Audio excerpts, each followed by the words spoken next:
संगीत प्रेमियों,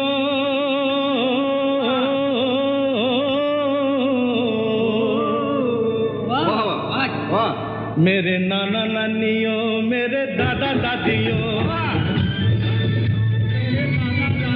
ओ मेरे काका काकियों, मेरे मामा मामियों,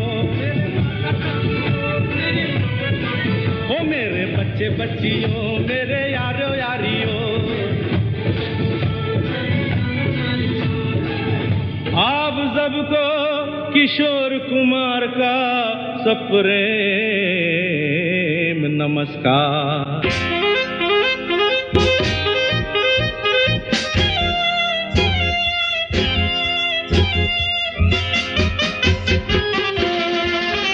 जिंदगी एक सफर है सुहाना, यहाँ कल क्या हो किसने जाना।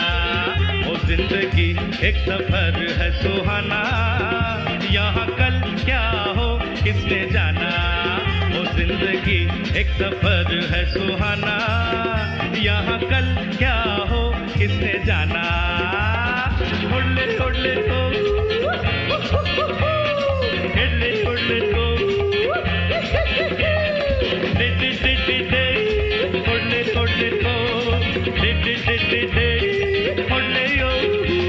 झूमते गाते धूम मचाते हुए आखिर 13 अक्टूबर सन 1987 के दिन किशोर कुमार अपनी जिंदगी का सुहाना सफर अधूरा छोड़कर इस दुनिया से गुजर गए।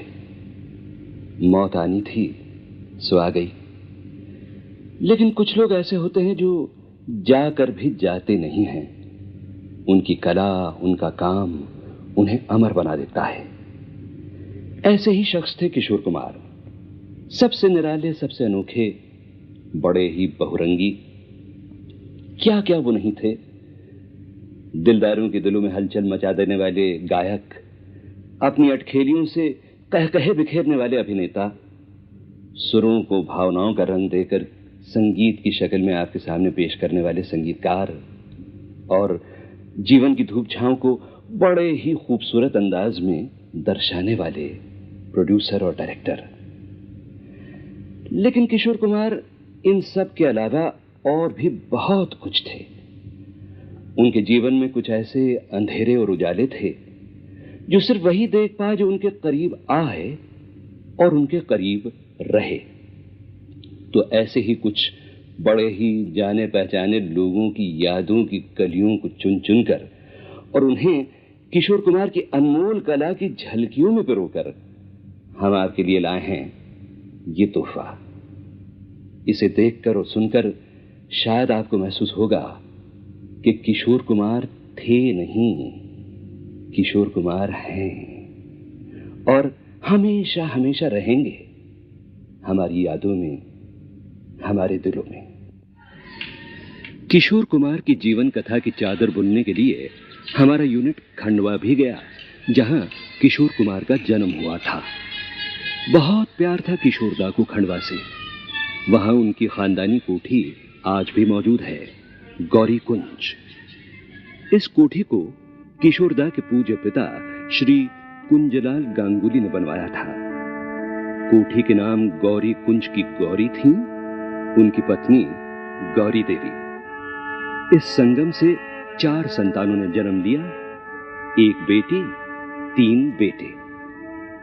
किशोर सबसे छोटा था, हमारे फैमिली में सबसे छोटा भाई था और सबसे प्यारा था।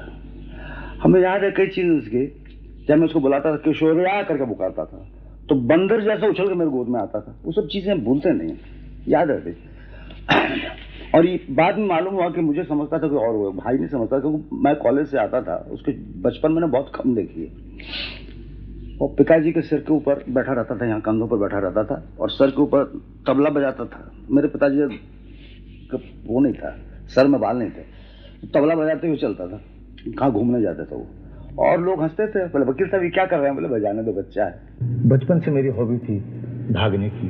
अपने छत पे अपने घर, जो टूटा फूटा वो जो घर था, बॉम्बे का घर नहीं, वो टूटा फूटा घर, उसका जो छत है उस पर बैठे रहता था। और हमारी माँ पुकारती थी, बेटा किशोर जल्दी आ जा नीचे, तुम्हारे लिए पूरी तरकारी बने। खाने का मुझे बड़ा शौक था। हाँ, उसका गला बड़ा ही खराब था, बड़ा ही कर्कश था। जब आया था, मैं कॉलेज से आया तो उसे देखा कि उसे बोलता नहीं बराबर है, खांसता रहता था हमेशा। तो मैं कहा, माँ ये इसको गले में क्या? बोले पता नहीं बेटा क्या हुआ, पता नहीं अच्छा होगा कि नहीं, बात बराबर नहीं करता था, खांसता रहता था। इत्तेफाक क्या हुआ कि उस वक्त एक एक्सीडेंट हो उसके पैर में, यानी उसकी छोटी उंगली थी ना, बीच की टोक उंगली कट के निकल गई। वो मेरे पिताजी ने संभाल के उसको स्प्रिट बोतल में रख दिया था कि भाई जोड़ सकते कि नहीं। अच्छा, वो 50 साल की बात आगे की बात है, 50 साल आगे की बात है। तो उस वक्त ऐसी दवाइयां होती नहीं थी जो दर्द कम कर सके। तो रोता रहे, करीब 20-22 घंटे रोता रहे, और फिर थोड़ी देर के लिए दवा ले तो चुप रहे, फिर रोता रहे। वो महीना भर रोता रहा। ये समझ लीजिए उसके लिए रियाज हो गया और गला साफ हो गया उसका। जब घाव साफ हो गला भी साफ हो गया। उसके बाद उसने गाना शुरू किया। जब मैं छोटा था उस वक्त से मुझे गाने का शौक था, और मुझे ज्यादातर इंकरेजमेंट जिनको मैं अपना गुरु मानता हूँ अभी तक, अब तक, वो स्वर्गीय कुंदलाल सहगल। क्या जानू क्या जादू है। सहगल गाना शुरू किया और हमसे कहा करता था, तुम गाते तो ठीक हो लेकिन सहगल जैसा नहीं है। मैंने कहा ठीक है भाई, तू उसी गाना गाया कर, वो अच्छा है। उस तरह से वो गाना सीखा उसने, तो सहगल के गाने से सीखा, उसके गाने कॉपी करते हुए सीखा। और हमारे पिताजी से कहता था कि अच्छा, जब कोई लोग आते थे घर में तो हमारे पिताजी बुलाते थे, गाओ गाना गाओ। बोले किसका गाना गाऊं, दादा मुन्नी का या सहगल का? तो बोले कि क्यों, दोनों का आपने? नहीं, दादा मुन्नी का 4 आना और सहगल का 1 रुपया, दो गाते। इतना अच्छा स्टूडेंट नहीं था वो, तो गाना लेकिन बहुत, उसका गला साफ हो गया था। गाने के साथ साथ थोड़ा सा पढ़ना इंदौर के क्रिश्चियन कॉलेज में हुआ, मगर प्लेबैक गायन का पहला बुलावा बंबई से आया, जाने पहचाने संगीतकार खेमचंद प्रकाश की प्रेरणा बनकर। मुझे जो इनकरेजमेंट दिया तो उन्होंने दिया, उन्होंने मेरा बहुत प्यार हाँ, वो प्यार कर दो। उन्होंने बोला कि देखो अशोक, इस लड़के को मेरे पास छोड़ दो, मैं इसे तैयार करूंगा। तो उन्होंने मुझे इनकरेजमेंट दिया, उन्होंने मुझे गीत गवाया, तुम्हारे साथ गवाया, और उसके बाद उनका काफी हाथ है इसमें। I remember the very first good song I sang in a film was in a Bombay Talkies picture called Ziddi, and that was his first song that he ever sang in his life. मरने की दुआएं क्यों मांगूं, जीने की तमन्ना कौन करे, कौन करे, ये दुनिया हो या वो दुनिया। उसने गाया गाना तो मुझे बहुत नहीं पसंद आया। तो सहगल गाने से गाना समझता हूँ मैं अच्छी तरह से, ऐसा गा नहीं सकता हूँ, समझता हूँ अच्छी तरह से।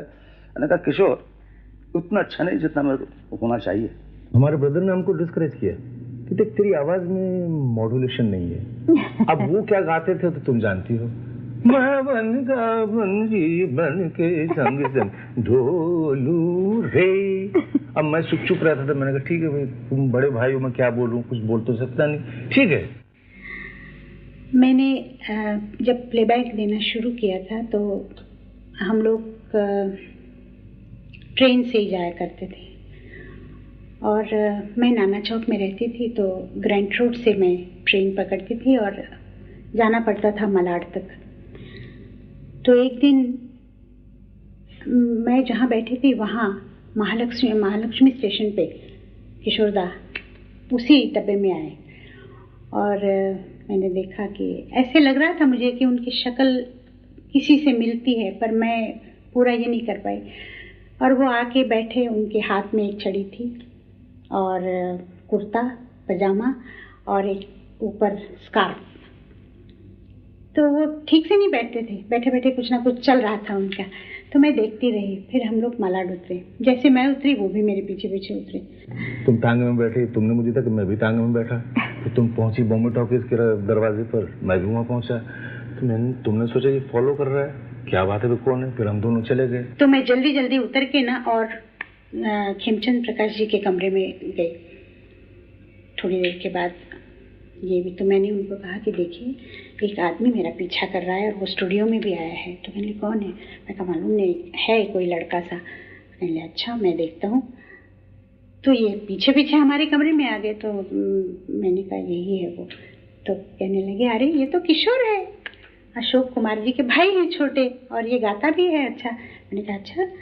तो कुछ दिनों के बाद मुझे खेमचंद जी ने बुलाया और कहा कि इसके साथ तुमको डुएट गाना है। तो मैंने कहा ठीक है। तन मन में छाया है प्यार, हो कौन आया?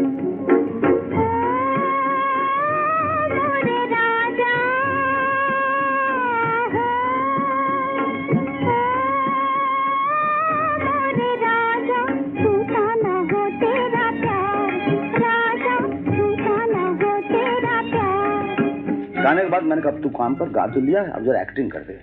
पहले जब एक्टिंग के लिए आया तो उसको मैंने कहा एक शॉट लेता हूँ तेरा, जिद्दी में एक शॉट लेता हूँ। वो देवानंद आ रहा है, देवानंद हाँ आ रहा है, और ये बोल रहे हैं क्या गाना चल रहा है। मैंने कहा सिर्फ मुँह हिला देना, क्या तो ये साहब एक लड़की के पीछे नौकरानी के पीछे ये करता है, ऐसा एक्सप्रेशन दे देना। तो उसने एक्चुअली साइलेंटली गाली दे दी, यानी मुँह से मालूम हुआ गाली दी उसने। मैंने कहा क्या बोल रहा तू? बोले मैंने आवाज थोड़ी निकाली, गाली दे दी सिर्फ। मैंने गाली ऐसे देने तो कुछ नहीं बोला। फिर से लो बोले अब नहीं करते।